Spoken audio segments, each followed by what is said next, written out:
And so as I ask God for, there is somebody I love very much who is very sick. And I have been asking God to heal her now for 7 years. And I will ask God to heal her for 7 more years, or for 70 more years, or every day forever. Because I believe that God could do that. And so I show my trust in him by continuing to ask him, but his character is not dependent on whether or not he does or doesn't heal her. I want to talk about peace as we start, because peace doesn't come from geography, stability, or predictability. 3 things that we all cling to and crave. Right. So let me ask you this. In the deepest places of fear, what lie about the Lord's character did you have to confront in order to believe you were safe all along, especially with your life experiences? Whew! Go in there straight off the bat. Let's kick it. Yeah, honestly, I think just the deep lie that I would have not been able to articulate, but that was buried so deeply under, all the Christian platitudes and all the going through the motions, is just the lie that God is not good, that God actually could not be good. Because I think it's a lie that we all confront as believers at some point along our journey of walking with the Lord, right? At some point we look up and we look around us and we say, okay, if God were truly good and loving and kind in the way that I have been taught that he is, how could people suffer like this? How could he allow this? How could he not intervene? However you want to spin the great debate of suffering. Is it caused by God? Is it simply allowed by God? When you look suffering square in the face, there is that tension, there is that wrestle in which your soul says, God, are you truly good? Are you truly who I think you are, who I have said with my mouth that you are, who I have believed that you are? And I think that we cannot fully trust in God and fully believe the narrative that we are safe until we kind of confront that lie that God isn't good and that he doesn't care about us. You've given me so much already. Okay. What is the goodness of the Lord? Because in our Western paradigm, we unintentionally interpret that to mean nothing bad happens. Mm-hmm. Everything I pray for happens in my timeline. But often, that's not the case. And the goodness of the Lord is inseparable from his name, his character, his nature. He doesn't just do good, he fundamentally is good. I want to poke this box. Katie, what is the goodness of the Lord? Reframe that for us. Yeah, I do think that in Western culture specifically, right, we equate the goodness of God with good circumstance. But we read in scripture, and I learned early in my adult life living on the other side of the world in Uganda, that goodness of circumstance can't determine that God is good. There's a slum community outside of where my family and I lived in Jinja, just poverty like you've never seen, never even heard of, maybe. And I say often now on this side of my life, we're living back in the United States, and I say often, if your gospel isn't true in Masese, if it isn't true in the slums, if it isn't true for Lillian, my friend whose children barely ever have enough to eat, right, then it isn't true.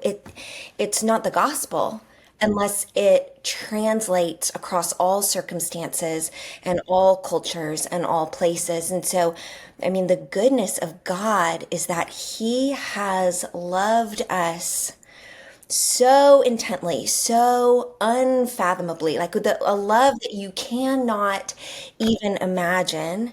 And that, in this life, when I talk about safe all along, what I mean is not that you'll be untouched by tragedy, is not that you'll be safe in the way that the Western church, we equate safe with like everything's fine. And that's not what we mean, because safe really means that our souls are safe because of what God has done for us through Jesus. And it means that the very worst case scenario in this life is, in fact, that the very worst case scenario happens and God is still with us. God still loves us and God doesn't change. So how do you not become a fatalist then? Talk to folks joined with us today, because I hear people maybe pushing back a little bit going, gosh, that is such a paradigm shift for me because of my upbringing in faith circles. But how do I then not become a fatalist where I then say, well, whatever happens, happens. Everything is God's will. And I'm like, no, that's not it either, because he wouldn't have to work together all things for good if everything was his original design. That's poking a big theological box that I don't know if we have time to do today, but how do we not become fatalists in this? What are we actually anchoring our souls in? Wow. That's a great question, and funny that you asked, because I think that's been the wrestle of the last several years of my life is how do we fully trust in God no matter what comes and not become just kind of resigned to almost not care, right? To go like, okay, well, there's nothing I can do about, right? To kind of live in that place, the pendulums can swing so far to live in that place of like, well, if God is sovereign, then whatever is going to happen is going to happen.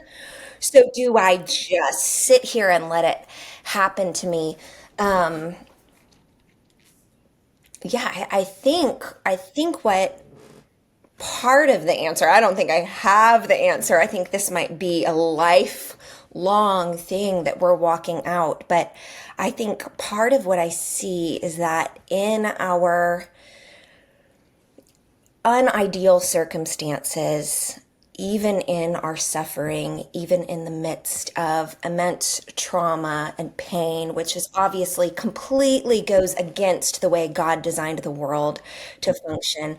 But because he is indeed working all things for good, even things that he didn't intend, I believe that in our deep suffering, he is in fact making us more like his son Jesus.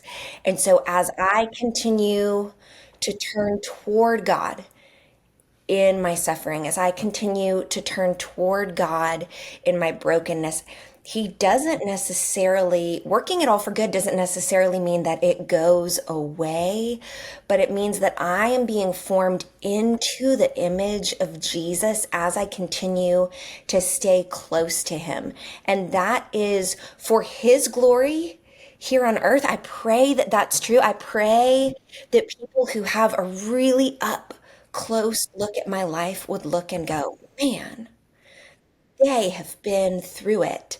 And somehow there's still a joy that doesn't make sense. And that would be for the glory of God. I think also it focuses our eyes on eternity, which is really that's the end goal here, right? Not a fixed circumstance, not a different story on earth, but that we would walk this little breath that we're given in such a way that glorifies and points to Jesus and transforms us into his image. Because what we know that is certain and unshakable is that we will be with him in eternity, and there our joy will be complete. It's really interesting because if we were to use the metaphor of building a house, we've got to start with the foundation. And I think what I get a sense of, and you push back on this if you want, what I get a sense of is that for us to even approach this subject with a level of humility, teachability,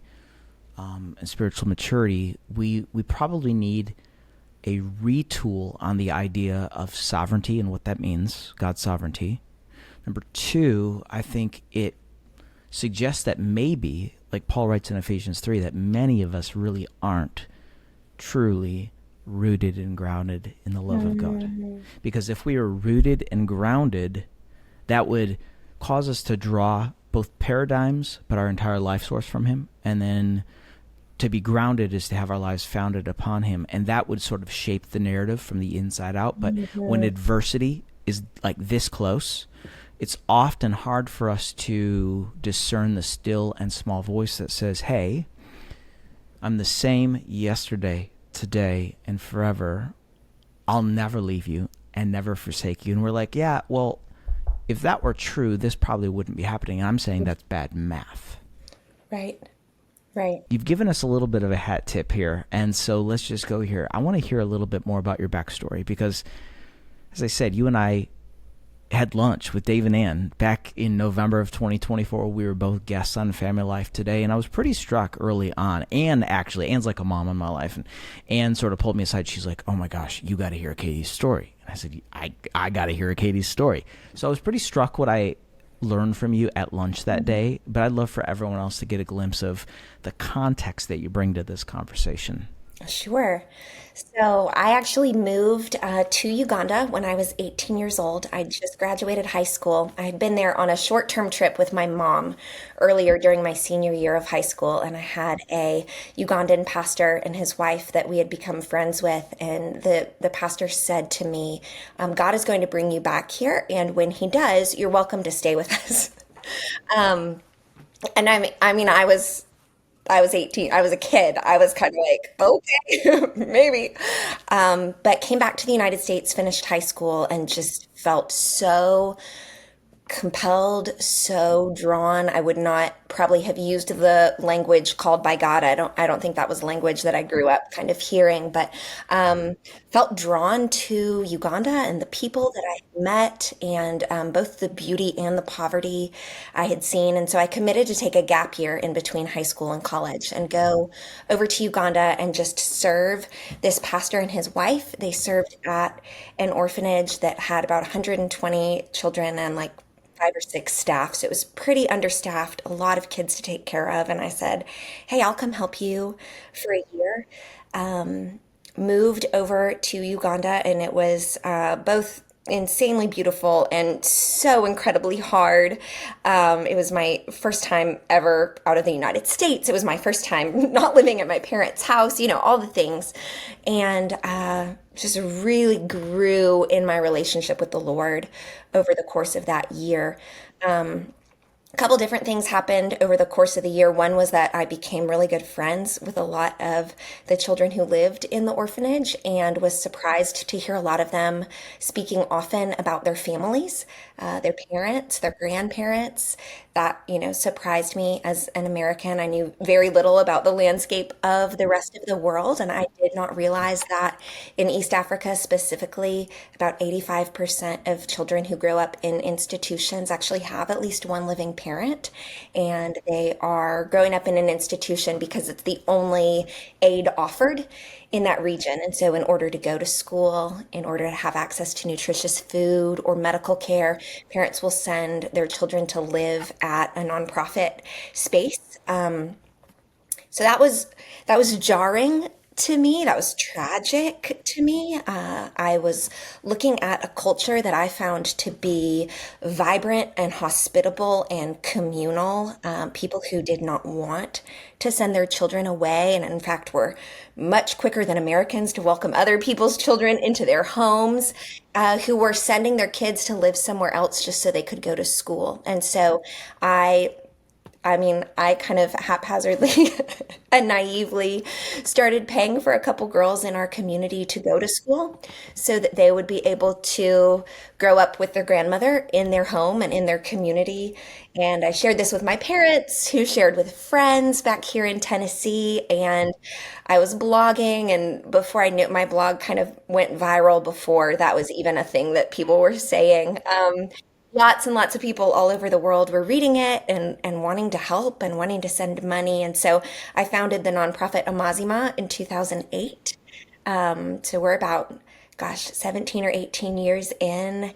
And that's what I still do, kind of for work and ministry today is Amazima. It's grown. We've got 700 students that we're involved with, plus their families and their communities. But long story short, I built my entire life in Uganda. After my year, I decided not to come back to the United States.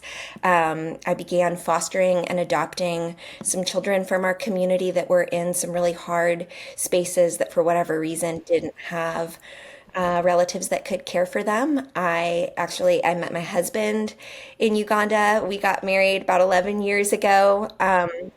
So that was, I mean, that's kind of my journey in a nutshell. Our family ended up moving to the United States almost 4 years ago, which it doesn't seem that long to me.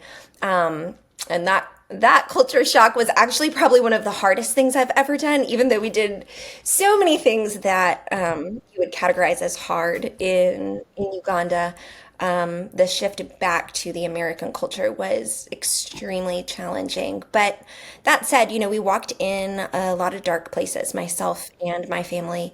We walked with a lot of people who were very sick, sometimes dying. We walked with a lot of people who struggled with addiction. I mean, we just kind of, I think, I think it's beautiful. I think when you walk with people who are living in deep suffering, you get to know the Lord in a way that you otherwise wouldn't.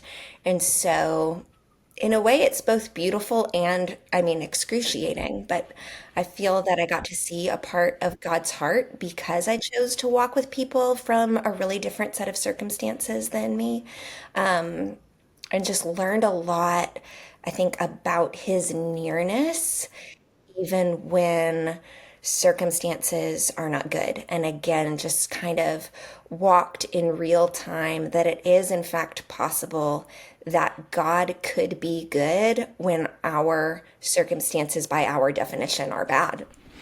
There's so much there. I want to know, as we start diving into this, what's an aspect of the character of the Lord that you never knew was there until you faced the circumstance that revealed it? Folks, listen, like theologically, God doesn't change. So his character and his nature have been with him from the beginning.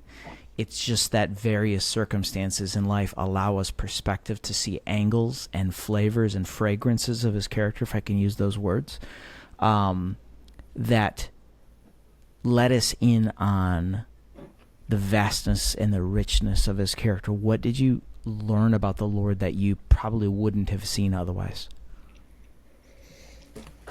Whew, a lot of things. One thing I've been thinking a lot about just recently, but it comes up a lot as I reflect and look back on our time in Uganda. I actually just got back from Uganda last night. That's why I'm drinking this coffee at 2:30 What's the in the time difference right afternoon. now? 8 hours. So it would be right about bedtime right now for us. You're getting ready for bed. Thanks for hanging with me. Yeah, but I've been so fortunate. I feel so thankful that our family has been able to get back and forth often, and still a lot of ministry going on there that I get to be a part of, which I'm really grateful for. But every time I'm back, I think I reflect and unpack a bit more of the 15 years that I spent in Uganda. And I think, the first couple times we went back and forth, the only emotion I could feel was grief. So it feels special to be able to go back now and feel a measure of grief, but also gratitude, and just kind of reflect on all the things that God did during my time there. I think something that I've been thinking about that I was reflecting on recently was just his mercy and how mercy is so different than what I thought, because I think at face value I hear mercy, and I think even like the kind of churchy definition that we're taught when we're little and in Sunday school is like when you get what you don't deserve and when you don't get what you do deserve, right? And so again, that kind of translates to, oh, mercy is when I get a good thing from God. And I think Transactional. right. And I think we define Yeah. good in our terms and our definition of good, with obviously very limited knowledge of what could be good in the grand scheme of all that God can see. And so I think, you think, oh yeah, mercy is like I don't get in trouble for eating the cookie that I wasn't supposed to eat, or right, whatever, with like in little kid terms. And I actually think I look back at our time in Uganda and it feels so kind of the Lord and so merciful of Him to have allowed me and allowed my family to walk so deeply in the trenches with people who were hurting. And I think the way that that formed and shaped me, the way that that formed and shaped my marriage, the way that that formed and shaped our family and our family's culture, I would not have asked for a lot of the things that we walked through, and yet I can look back and see the way that He was shaping us, and that is merciful. And so it gives me a lot of courage, I think, as we face various trials, even now, to say, okay, is it possible that it is God's mercy that He allows us to walk in suffering with Him so that we can be formed by Him? And I thought of it again a couple weeks before we left. This is kind of why it was fresh on my radar, but I was teaching Sunday school at our church. I have a 6-year-old son, and he's in my Sunday school class. So we're doing the story of Jonah and the whale, right? And in my Sunday school upbringing, the whale is the punishment for Jonah, who ran away from God because he was disobedient. And I don't remember what question I asked, but my 6-year-old raised up his hand and he said, "Oh, the whale is God's mercy so that Jonah doesn't drown."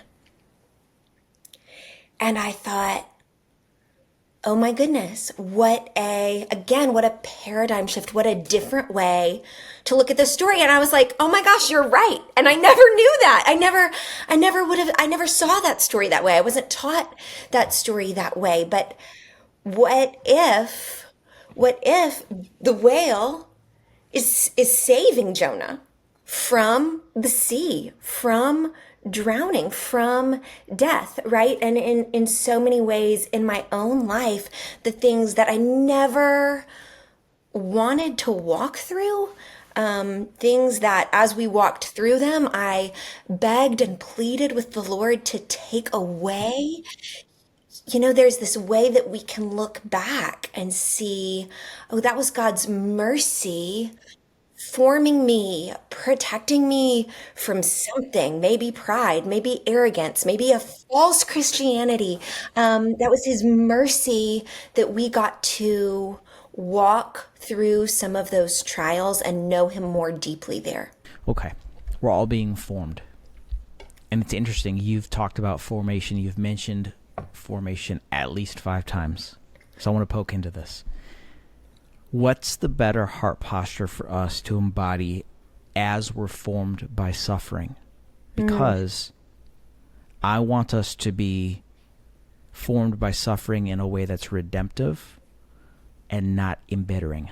Because formation will happen either way. So the question isn't whether or not we're going to be formed by suffering. The question is, will it embitter us? Or will it be redemptive in such a way that it builds muscles of perseverance and enduring faith?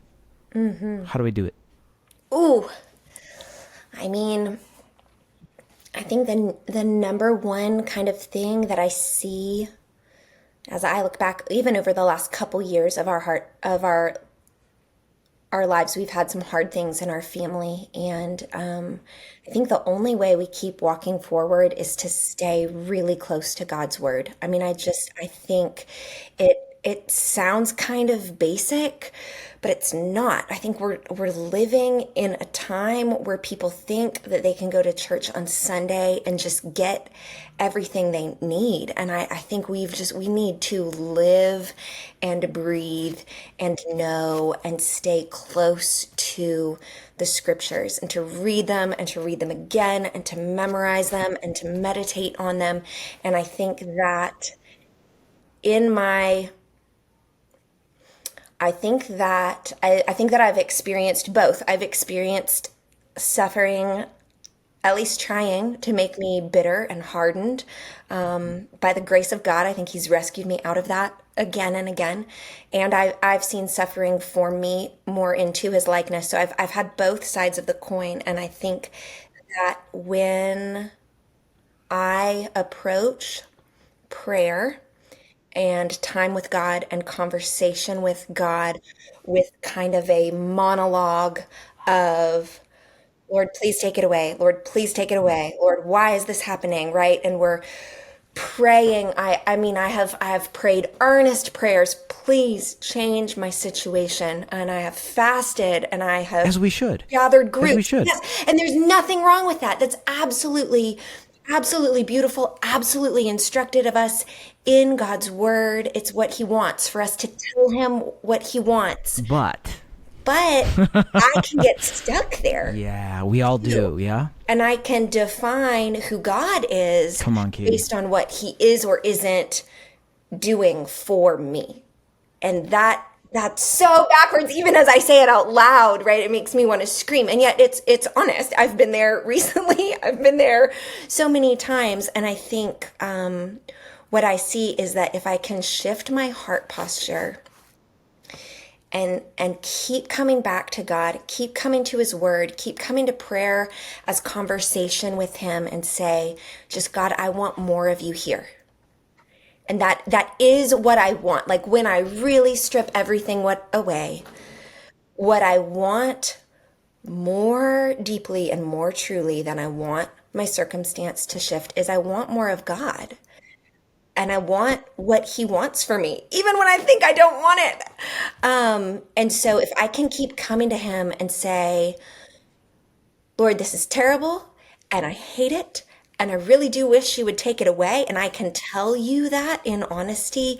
And at the same time, what I really want is to know more of you. That shifts my heart away from being hardened and bitter and back into this invitation of, okay, like God saying, okay, I am going to show you more of myself and I am going to continue walking with you in this. So what I hear you saying in a way is, if we were to run a thread through what you just shared with us, number one, his word is due north. In other words, when adversity and circumstances vie for our buy-in and our attention to redirect the compass of our heart, the affections of our soul, his word is due north, because that calibrates how we see and what we see. So that leads me to this question, because you gave me this phrase moments ago, and I want to ask the question. What is false Christianity then? In other words, let me tie it to this.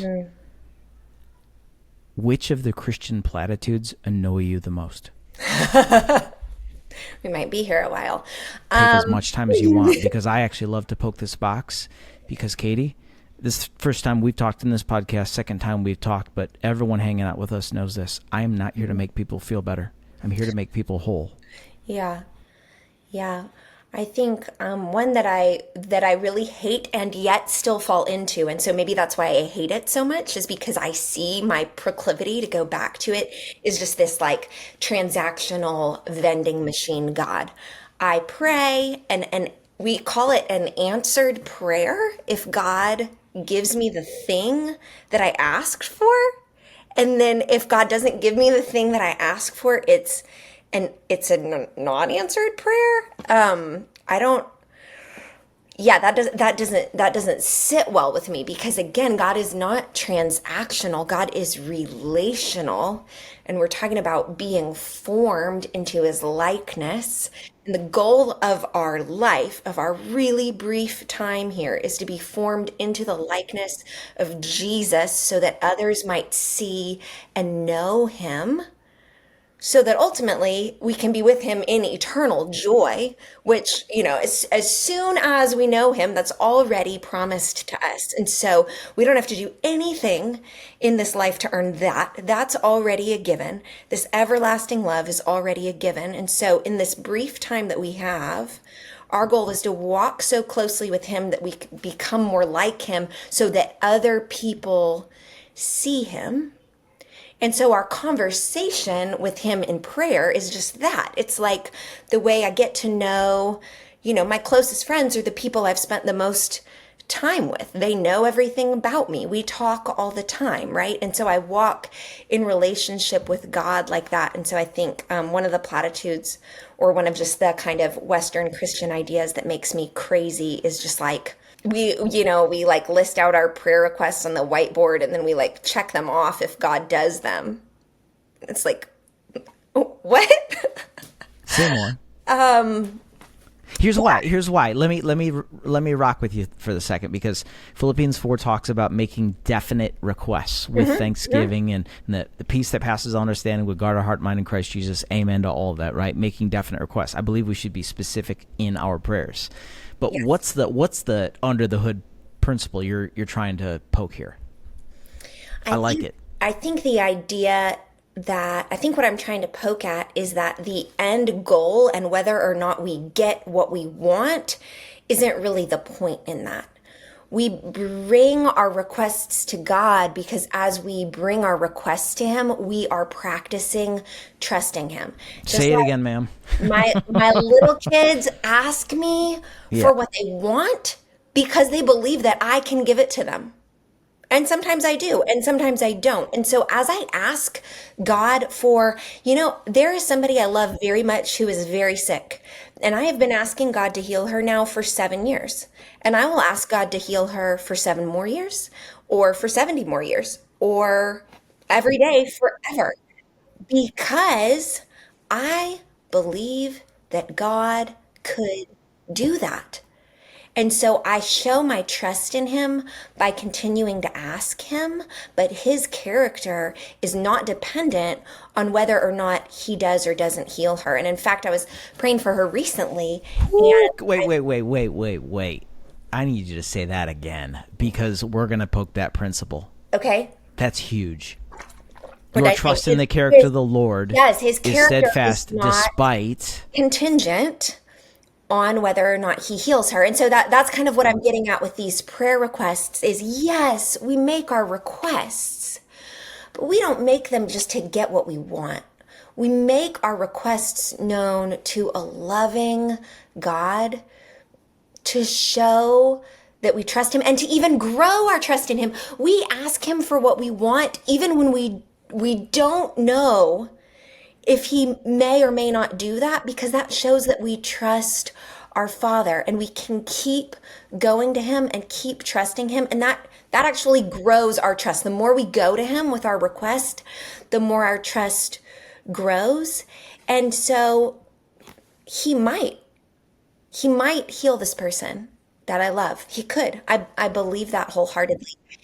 And after years of walking with him, I believe that if the testimony of my life of that specific prayer is not that he heals this person, but is that he continues to be with me while I call out to him for healing, that is also a good story.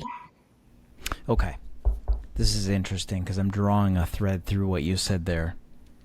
And what I hear you saying is this: though we might not understand the complexities of outcomes that we think we don't see, it doesn't give us privilege as disciples of Jesus to change the assignment.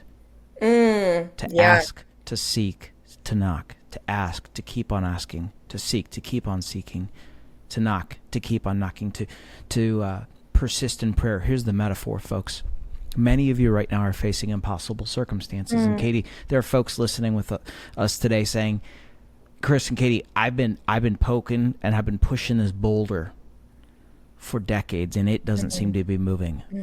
But what's happening is, to your point, muscles of endurance and character are being forged by the resistance. Romans 5, right? That's exactly right. So, couple things I'm thinking about. By the way, I haven't even gotten to question 2.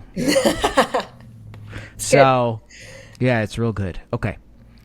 Walk us through, if we were going to pop the hood on this car, walk us through things we need to be aware of to make sure that we are preventing bitterness from seeding into our hearts, because there's a back end principle I want to talk about with you, and it is this: because of what you've seen, what I've walked through in my life. When we see tragedy that we don't know how to understand or explain, the answer isn't, well, God must have needed her. I think the appropriate answer is, I don't know. We live with mystery. Living in mystery and forging our trust in the Lord. So let's go here. What do we have to do to prevent bitterness from forming in the heart? Number two, how do we learn how to live with mystery better instead of having to put bow ties on everything? Ooh, those are two good questions. I used to be the queen of the bow tie. That's like what I want. That's what I want more than anything is just for everything to wrap up nicely. And I'm a storyteller, and so I love when the story just has a good ending. And I'll even jump ahead. Like I'll even be standing here on this side of suffering and start thinking like, well, maybe if it goes like this and like this and like this and like this, then it'll be good and I'll tie it up with a bow. So funny that you asked me that because learning to live in the mystery, I think, is a big part, a big place of growth for me that I want to lean into because I think learning to live in the mystery is a huge part of trusting God. I mean, I do think it's true that like if we could understand everything that God was doing, that would be terrifying. That would be really unfortunate. And so I Why unfortunate? That's interesting. well, I mean, if I can understand the mind of God, then I guess I don't really need his help, right? There'd be no need for faith. I see what you're saying. Right, Okay. right. So then there's no need for faith. There's no need for trust. There's no need for building this beautiful relationship that we're talking about. I think when it comes to, gosh, not becoming hardened by suffering,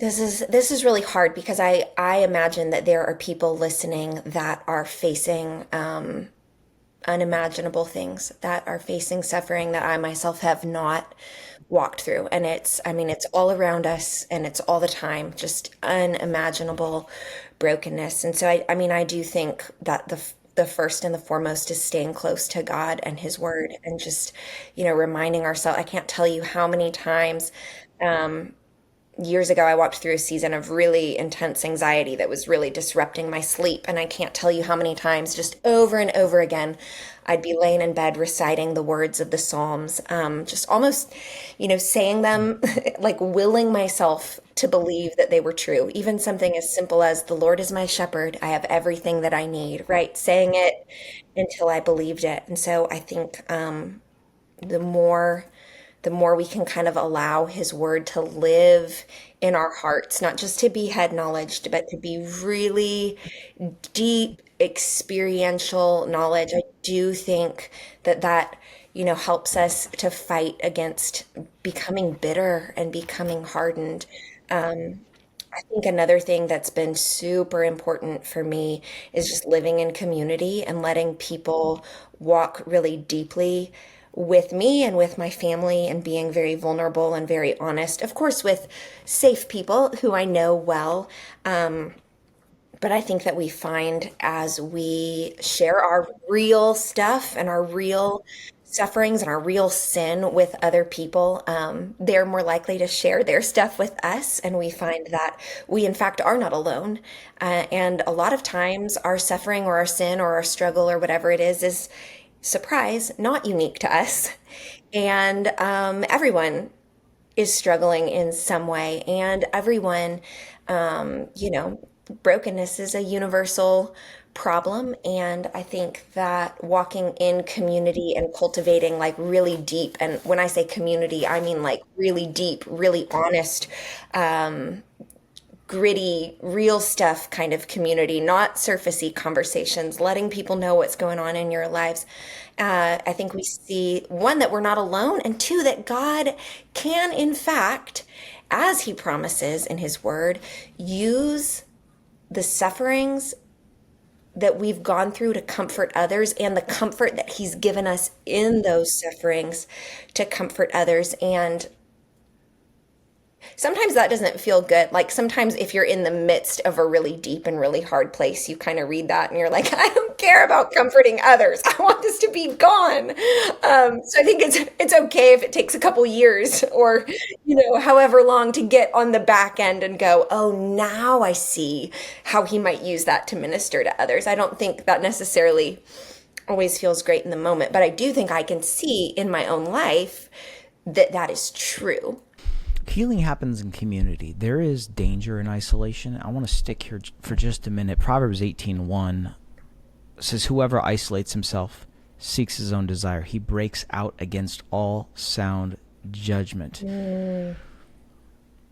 I talked about this in my book a bunch, Katie, but I want to sort of present this cycle to folks and see your thoughts on it. Because when we face adversity, pain, loss, there is the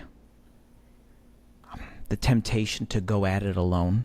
Isolation is a huge temptation. How have you negotiated against isolation when everything tells you the only person you can trust in this adversity is yourself? That's good. Yeah. I mean, I think thankfully the Lord placed me in Ugandan culture as a young adult where everything is done in community and there is no such thing as going it alone. So I think isolation is a huge problem that I see in American culture specifically. And that was one of the most jarring things for me about coming back here. So I lived in Uganda from the time that I was 18 to the time that I was 34. So that's my entire adult life. And I moved back here and realized that this culture is telling us to be about ourselves. And it's telling us, it's all about the individual. Ugandan culture is a lot more about the community and the whole. And sometimes that's annoying because everybody knows your business all the time. And everybody's in your house all the time and eating your food all the time and using your stuff all the time. And it's so incredible. And when we first moved here, I was so lonely. I didn't know what to do. I didn't know why nobody was coming to my house. So I think that that was, again, God's mercy for me was that in my early adult life, I didn't have much of a choice to isolate. My life was on display for my community. Now, I think here it would be super easy to isolate. And my husband and I and our family have wanted to make a really conscious choice not to do that. I think too, part of it is that in America and maybe in more of like middle and upper class spaces, it seems like suffering is almost kind of embarrassing, whereas living in Uganda in a much more impoverished culture, suffering was inevitable. It was just there, and it wasn't something to be embarrassed by. And so people spoke about it a lot more freely. And things like sickness and death and loss and things that we kind of cover up here in America because they're ugly and they're not glamorous and we don't really know what to do with them and we're not really sure how they line up with our faith.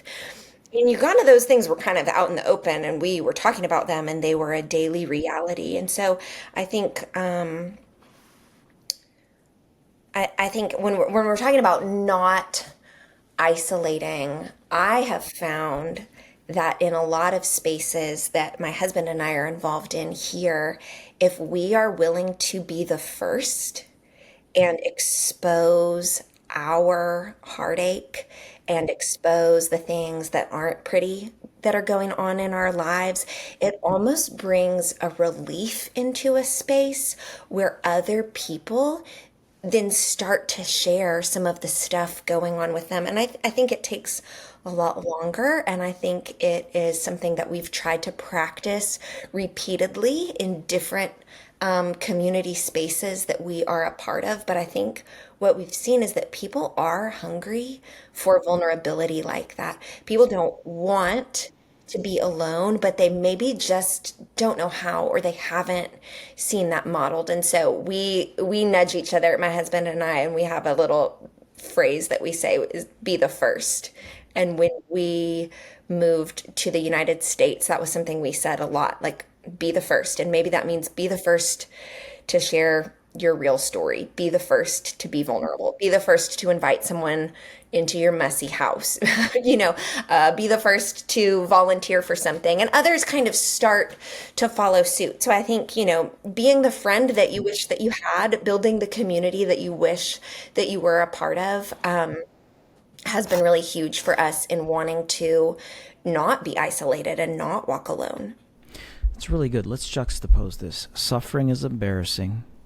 On the one hand, suffering is embraced and, as you said, out in the open. I'd like to propose, perhaps, that in the latter, compared to the former, when it is embraced and, quote, out in the open, healing is more thorough and more transformative.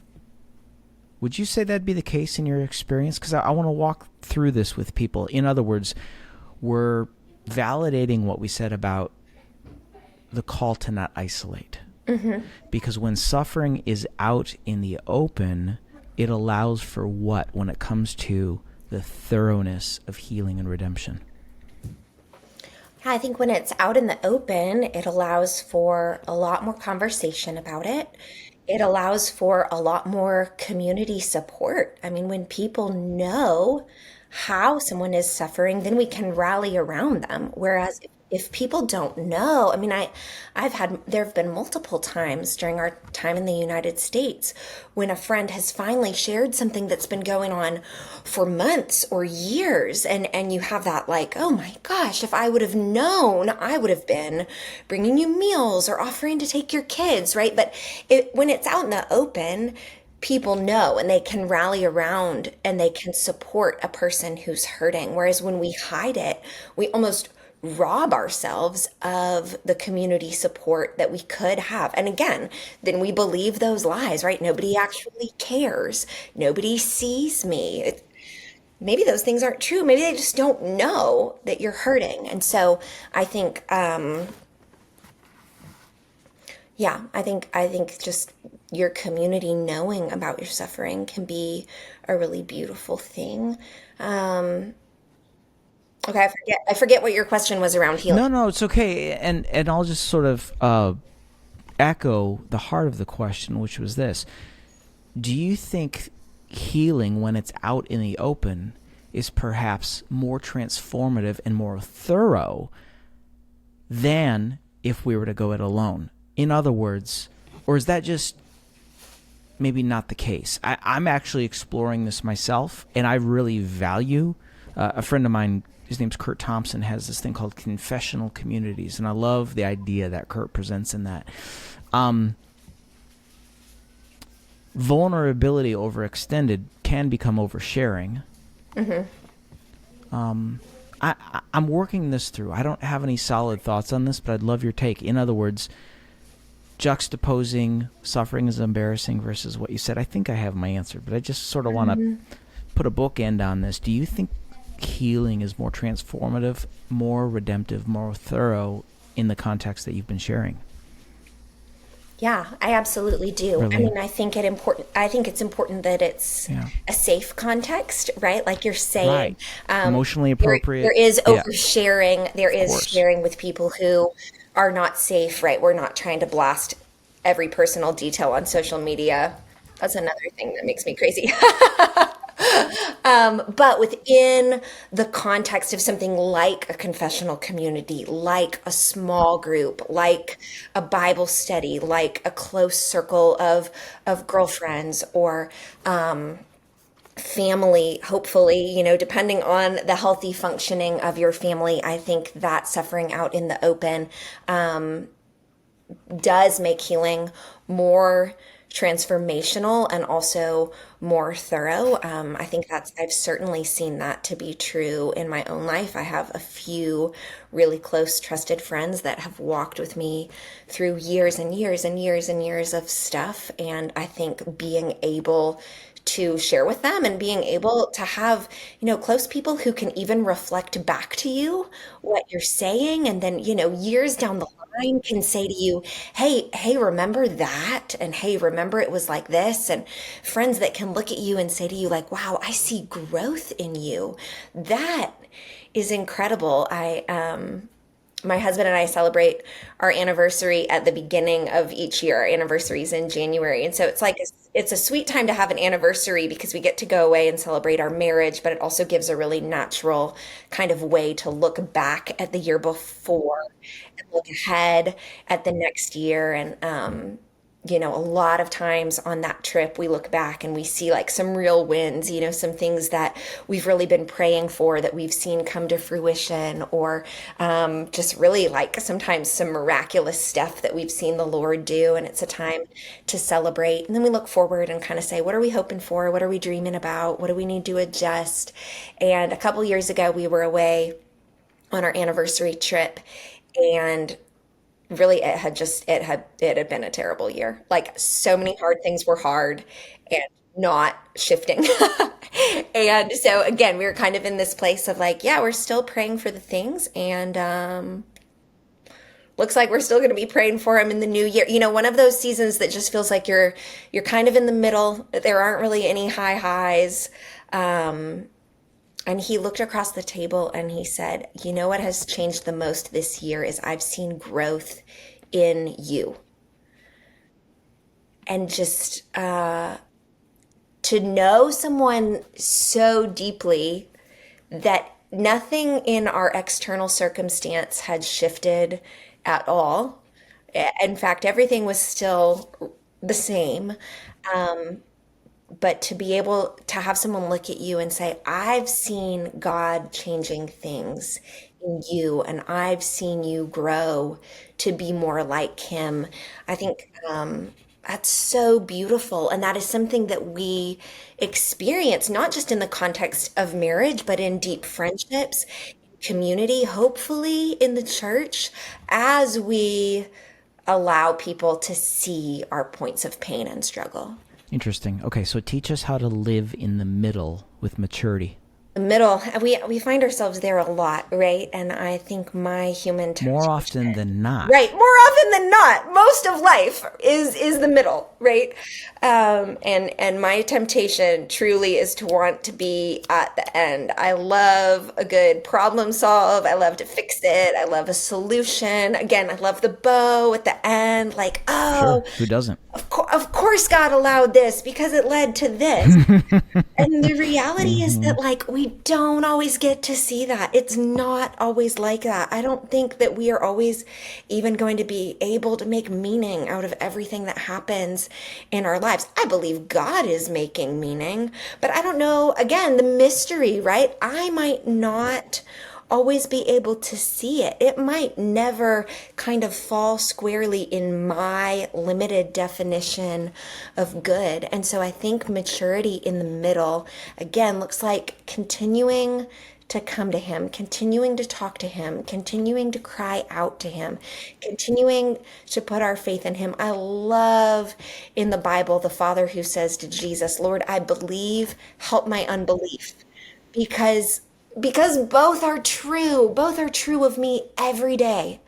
I believe in and trust God with all my heart, and I don't. Yeah, and I need His help to believe in Him and trust Him with all my heart. And so, again, I think maturity is going, what I deeply desire more than anything else. I've got all these superficial desires, but what I deeply desire more than anything else is more of God. And so, God, give me more of you today. Show me what that means. Show me what that looks like. Show me what it would be like to be formed into your image. And just this idea of like not racing ahead That's my proclivity for sure, is to just race ahead to tomorrow or next month or next week and try to sort it all out in my mind and have a plan. Uh, but I think maturity is really trusting God day by day. I was talking with a friend last week just about the Israelites in the desert, right? And God gives manna every single day, and he doesn't do that. He could have given it a week at a time, he could have given it a month at a time, he could have given it a year at a time. Like, he's God, he could have done it however he wanted to, right? And he doesn't give it one day at a time because he's withholding. He gives it one day at a time because he wants relationship.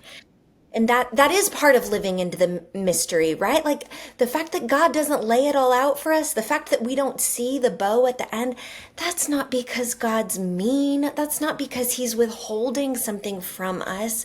That's because he wants relationship with us. He wants our dependence on him. He wants us to keep coming back to him day after day. And so I think maturity looks like trusting I can go to my Father today to get what I need today. And then I can go tomorrow to get what I need tomorrow. But I can't have what I need tomorrow today. You've mentioned your story with anxiety a little bit, and I'd love to ask, what's the spiritual cliche you wish people would stop saying to anxious believers, because it sounds holy but actually heaps shame onto their shoulders and into their hearts? Yeah, I mean, I think there's a misunderstanding around anxiety, where even myself, I thought like, oh, there must be something wrong with me. Like, I guess I'm not praying hard enough, whatever that means, or I'm not spending enough time with God, or almost like there was, if there was a checklist and I went through it perfectly, my anxiety would be removed. And what we know is that there's clinical anxiety. There's a real thing, a chemical thing happening in the brain. It's different than just worry, right? Worry is a different thing than clinical anxiety. They can go closely together. They can go hand in hand, but I'm not a better or worse believer because I'm experiencing anxiety. And there's not, you know, trying harder to pull myself up by the bootstraps is not going to make my anxiety go away. In fact, it might Make it increase it because worse. now I have Yeah, another no thing to doubt. be anxious Yeah, no about. doubt. Yep. Okay. We'll start landing this plane here. I want you to talk to the person hanging out with us who's exhausted from trying to control everything. They pray, but never let go. What do they need to hear that won't coddle them, but actually set them free? Because I don't do coddle, cotton candy Christianity. Control is a big one for me. And I think we can mask it sometimes as like maybe stewardship, like, oh, well, Oh, you go there. Okay. con- Let's go, Katie. control for me gets big when I think about my family and my children. That's really where God has kind of poked and prodded at my heart over the last few years, and revealed to me that I sometimes make the safety of my family and my children an idol. I but But it can get murky because I do believe that God has given me my family and my children to love and protect and care for and point to Him, but within constraints that He has given me, because ultimately they are His before they are mine. And so over the last several years, we've had many of our children launch and go off into the world, to college, to jobs. They're grown up people doing grown up things, and that is amazing. And it is also terrifying. And that's when God kind of started to alert me to, wow, I really think that I am in control a lot more than I actually am. And I really, a lot of my anxiety is around, are my kids going to be okay? And a lot of my control tendencies are around, I want to keep my kids okay at all costs, which is interesting because as I've explored it further with the Lord, what I see is that my own suffering and hardship and circumstances that I would have not chosen are the things that have led me into deeper relationship with him and are the places where he has revealed his character more clearly to me. And yet I want to protect my kids and my family from things like that at all costs. But the thing that I want most is for them to truly know the Lord and walk with him. Yeah. He's like, girl, you want your cake and to eat it too? Yes, I do. I Of absolutely course. do. I know. But I think in God Himself is where we ultimately find our safety, not in controlling our circumstances. And so pressing into Him and continuing to turn toward Him and continuing to allow His word and His voice to form and shape us is ultimately so much better than having control of our circumstances. And we don't have control of our circumstances. We can't. So when we think we have, even as I say that, when we think we have control, it's an illusion. And any illusion is keeping us from truth. So if we want more of God, the illusion of control is keeping us from the truth that God is ultimately in control.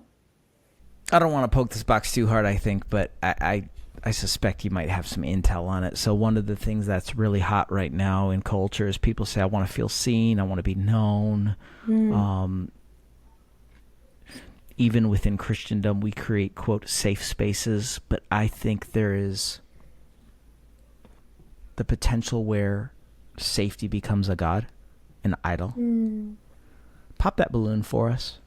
Just give me your hot take on the comfort-driven, cotton candy Christianity laden motivation behind I have to feel safe, known. We got to create safe spaces for people. Like, I want to be careful and I'm not going to be careful on how I say it. I want to be respectful. But here's what I want to say. If we are overly concerned about making people feel safe, there's a chance chains will not break off their lives. Right.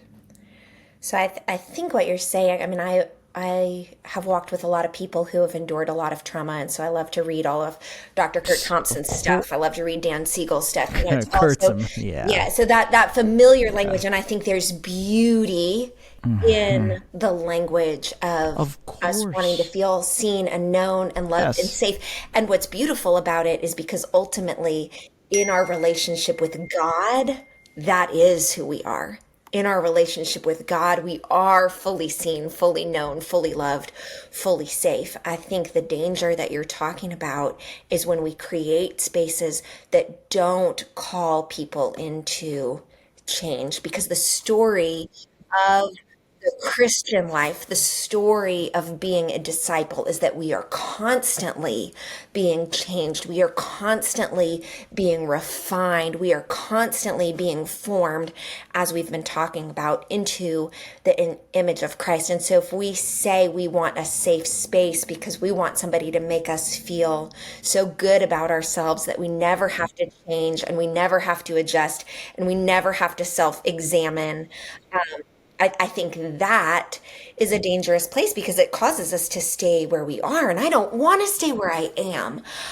I want to become more like Jesus. And I can't do that by staying where I am. I want somebody to poke and prod at the places where they see sin in my life. I want friends and close mentors, right? Like within a safe space, I want to be able to say, I think this about God, and have someone say, oh, I don't know. Do you see that in scripture? Why do you think that about God, right? That is how we grow. And so I think we need to be careful of creating spaces that are, like you're saying, maybe too safe, in that there's no challenge, because the Christian life is an invitation into growth and into, right, laying down our lives and laying down our own preferences to take up the preferences of Jesus.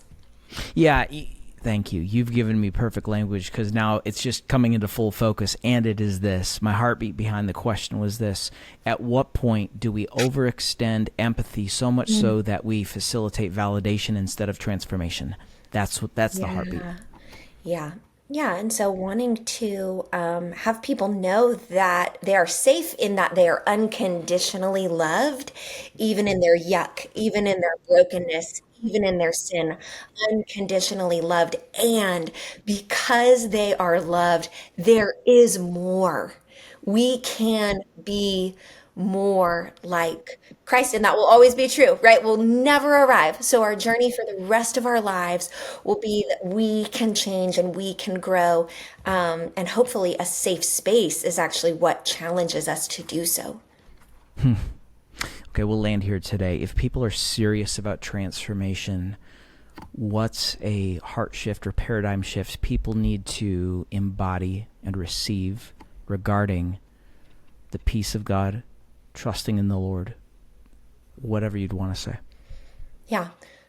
Peace does not come from our external circumstance. It does not come from our life situation. The peace that God promises, that you even referenced earlier, that Paul talks about in Philippians 4, that peace that passes understanding, that is only found in relationship with God. And as you build a deep and trusting relationship with God through time in His Word, through other believers that you allow to challenge you and help you grow, through conversation with God, as you cultivate that rich relationship, again, not a transactional God, a relational God. As we cultivate that and grow in that, we can, as believers, embody a peace that doesn't change even as the world around us changes rapidly. That's so good. You're fabulous. Thank you for this conversation today. I would love It's for been folks fun. to hear about, you've got a couple of books, you've got the ministry. Just give people the flyover of where you're hanging out online. Maybe if people want to learn more about you or support the ministry or something like that. Yeah, absolutely. So Katie Davis Majors, you can Google that name and all the books will pop up from wherever you like to buy books. And then Amazima is our ministry, so they can check that out online as well. It's amazima.org. And we've got all kinds of different ways that people can get involved and learn more about the work in Uganda as well. Anything else today? Thank you. Wow. This has been amazing. This has been so fun. Thanks for being here. Thank you.